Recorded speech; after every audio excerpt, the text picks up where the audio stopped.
We have been incredibly blessed. And as we came to a position where we were hiring staff inside of our office, not just our mama production, which is offsite, but when we started hiring staff, we really just needed people to help us pack and ship orders in fulfillment. And we hired and interviewed people that were way overclock qualified for fulfillment position, but they were incredibly passionate about our mission, what we were trying to do in the world, where we were headed as a company, what Elisa and I valued in employees. And from there, I think we were able to just start growing a group of women working for us that have stayed with us through the last 7 years and carried us to where we are today. Welcome to Grow Think Tank. This is the one and only place where you will get insight from the founders and the CEOs of the fastest growing privately held companies. I am the host. My name is Gene Hammett. I help leaders and their teams navigate the defining moments of their growth. Are you ready to grow? Employee ownership is a really interesting conversation. We're going to dive into it deep today, but it doesn't come without you being really clear about the company you're creating, about who you hire to join that journey with you, and also how you lead them. And today we'll look at all aspects of that with our special guests. We have the co-founders of SoulKu. SoulKu is a really interesting business, jewelry. They do really amazing looking stuff. I checked it out. I really love what they're up to. But the real story here is about how Allison, Blake, and then also Elisa Van Arnam has been able to create the sense of employee ownership across the company. And how they got there was a real special story. Now, some of this you can mimic inside of this. Some of it you can't. They live in a very special place that people love to come to, which is Asheville, North Carolina. If you haven't been there, it's incredible, very different kind of place inside of resort living, if you will. But you're living in this regular small town. But it really is a great place. I've been there many times. But what you can take away from this is the fact that they are approaching their job as leaders very differently than many people. They're offering flexibility where they can. They're hiring people to come in that really want to be a part of this culture and be a part of the movement that they're creating. And that is the reason why they're getting overqualified people that are willing to stick around and be loyal and grow into spots as the company grows. That is a really powerful lesson that hopefully you can learn from. So today we look at employee ownership without financial tools. Those tools or strings are possible to create ownership, but how do you do it when you don't have options and you don't have profit sharing available to you? Well, inside of this, we look at that as a playbook so that you can borrow it for your own company. My job is to be an executive coach to help you grow your company, to help you move past this. If you ever feel like you just can't let go of everything, you're just not really leading the way you want to, you're too much in the business, and you're not working on the business, then I totally get that. I want to help you figure out exactly what's next. All you have to do is go to genehammett.com and schedule your call. That'll be a chance for us to talk one-on-one because this is not, one size fits all. It's very specific to you, where you are, and the work I do to help you figure out what is next is actually game-changing. If you're willing to lean in and be honest and be real with me, I will love to help you grow your company. So all you have to do is go to genehammett.com and schedule your call. It's all about you being the leader that your team deserves and about you being an extraordinary leader as the team continues to grow, and I can help you do that. Just go to genehammett.com and schedule your call today. Now, here is Elisa and Allison. Hi, this is Gene Hammett with Grow Think Tank. How are you guys doing? Great. We're great. Excited to have this conversation with you. We're going to talk about something near and dear to my heart, which is how do you create ownership across your company? Before we get into that, I'd love for you guys to introduce yourselves and tell us about your company, SoulKu. Yeah. SoulKu. SoulKu. Yeah. Sorry. I'm Allison Blake. I'm the co-founder and CEO. And I'm Elisa Van Arnam, and I am the co-founder CCO. I know I had to ask you, the CCO is Chief Creative Officer. So That's correct. Yeah. tell us about the company and we'll dive into the full content of this. Better go, Allison. Sure. Yeah. We started our company back in 2011, and it was with a slightly different idea. It was inspirational cards that could be passed and tracked an infinite number of times. And while people loved our cards and loved the inspirational messages, they felt like the card was meant for them when they received it. So they did not tend to pass it on. So that business model kind of went pretty quickly. But we were committed to our vision of being in service and connecting people. And after several renditions of inspirational cards, we started mounting jewelry and focusing on the healing properties of gemstones. And that happened in the summer of 2013 and has been a big success for us ever since. Well, most great companies have had to pivot along this journey. You guys just have moved into a different way to get your message across. I'd love for maybe Elisa, you to tell us, what's the meaning behind the name? We wanted a business that had the word soul in it because it is a soul-based business, a spiritually based business. And originally when we wrote our inspirational messages, we wrote them in a haiku format. And we were having lunch one day and Allison said, SoulKu, like a haiku. And a couple days later, a friend of ours shared with us just some random thing. Her kids were doing some kind of a martial art class, and they were talking about the meaning of the word ku in Japanese, and what it means is infinite possibility. So we thought, the infinite possibilities of our souls. Yes, that's it. I knew there was an interesting story there, but I didn't know what it was. I appreciate you sharing that with us. Yeah. You guys have had a tremendous success. Being on the Inc. list is very impressive. When you guys got the notification that you made it, just under 1,000, 944? Yeah. Yes. What was the first thought that went through your mind? No way. We weren't together, but the email that came over as soon as we got the notification was pretty amazing. You probably knew you were going to make the list, but you probably didn't realize you were going to be in the top 1,000. Is that fair to say? Absolutely. Yes. When you shared this with your team, what was that experience like? I think it was emotional for all of us and just really exciting. We had a celebration, I think it was about 3 years ago, where our team all got together and bought us each a teeny tiny slice of diamond, and they put it on a necklace and gave it to us because we had hit our first million. And to have us be at the stage that we are now is wonderfully astounding. Now, you had told me before you had 52 employees, so you don't get there alone. You have a group of people that you have been able to select for this journey. And tell us a little bit about your team and what really makes you guys special. I think we have been incredibly blessed. And as we came to a position where we were hiring staff inside of our office, not just our mama production, which is offsite, but when we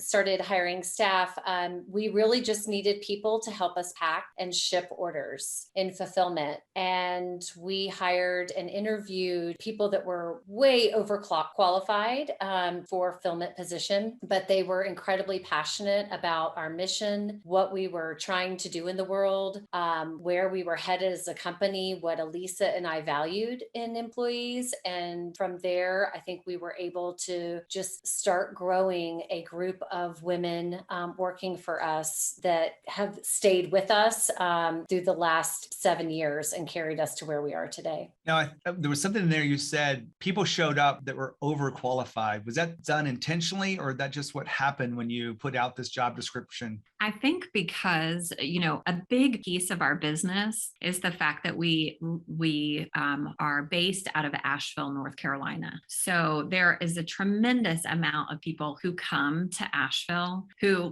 throw off their city life and they're like, I'm going to be with the mountains. I'm going to be with the trees, and I'm going to make it work here in Asheville because I want to live in this beautiful place. And so it is an incredibly rich environment here for people just like that who share our values, but also have, they've come from a marketing background where they worked for an agency for 6 years, and they hear about our company. We meet with them and they say, you know what, I'll pack boxes for you, and hopefully at some point you can move me into a marketing position as you grow. And so we've just had an incredible experience like that again and again and again with people who are aligned with our values and also are willing to get in on the ground floor because I think they believe in what we're doing. This topic of values comes up quite a bit when you talk about hiring people. How do you guys use values in the hiring process? I'm sorry, you said, how do we use them or how do you use them? Like, do you have certain questions that you use to make sure people are in line with the values, or is it something else? I wouldn't say that we have specific questions. I think our interviews are incredibly personal. While we go through, a typical resume and asking about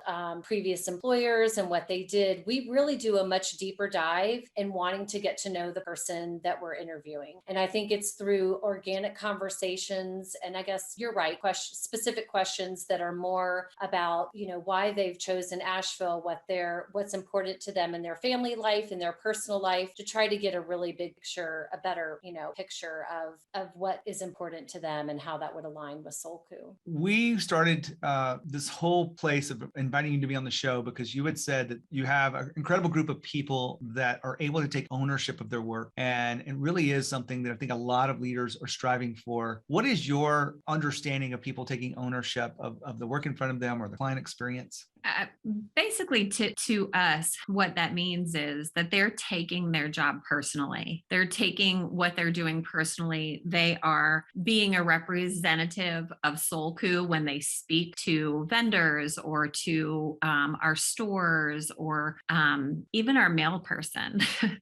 That they are really genuinely invested as a human being into what we're doing as a company. That it's not just, they don't just come here, they clock in, they do their stuff and they go home. It's so much bigger than that. It's like there's a piece of their heart that's involved in what they do. They have a lot of pride in what they do. We tend to say we've hired a tremendous amount of overachievers. And when somebody does come into the mix who is not an overachiever, they stick out like a sore thumb, which is like, we can see it really easily. Somebody that isn't a team player or somebody who's not invested at the same level. And we're always just so humbled by it. I'm always amazed at when people take things as seriously as we do, like as owners for our own company, when they are that invested, that it feels like they have ownership as well.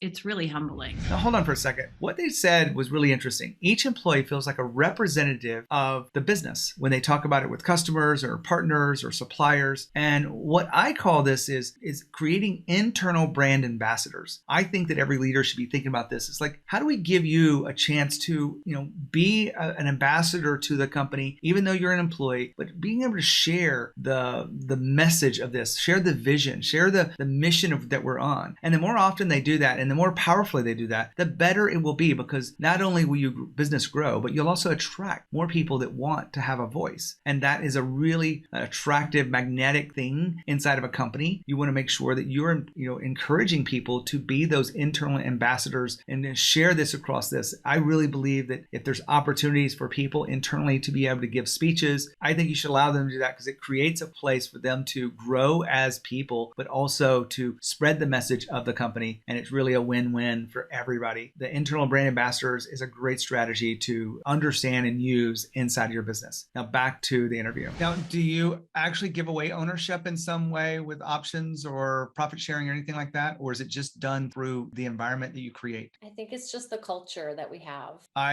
The reason I asked that question specifically, because I think a lot of people misunderstand that you can actually do this, the sense of ownership, without the financial tools. And I had no idea where that was. And maybe I should have asked you that in the pre-interviews and such, but I really want to dive in deeper to how do you create this environment for people? So part of it's hiring the right people, but there's other parts to it. You're onboarding them. Is there anything specifically in the onboarding process that has provided impact to this team? I think one of the things that we did very early on when we did not have a lot, Elisa and I were not even paying ourselves, and we were starting to pay employees. And we did not have a lot of cash readily, available in the beginning. And so we offered a lot of flexibility with the job. We offered a tremendous amount of paid time off, holidays, if they needed time off, flex schedules. We did whatever we could to support what was important to them, which was their family life and getting to enjoy this beautiful area that we live in or travel. I think our understanding and just really open communication in that way. And we still continue to do that to this day. It's a really big part of the whole package at SoulKu that they love. As you probably know, the great resignation is something that's in the news all the time about why people are leaving. And one of the biggest drivers behind that is flexibility. You guys have a physical product that has to be shipped. And so I know that there's people coming into certain places. Maybe some people are at home and some people have to be in the office and the warehouses. Have you guys decided how that's going to look as you guys continue to grow? We love having fulfillment in-house. And we looked at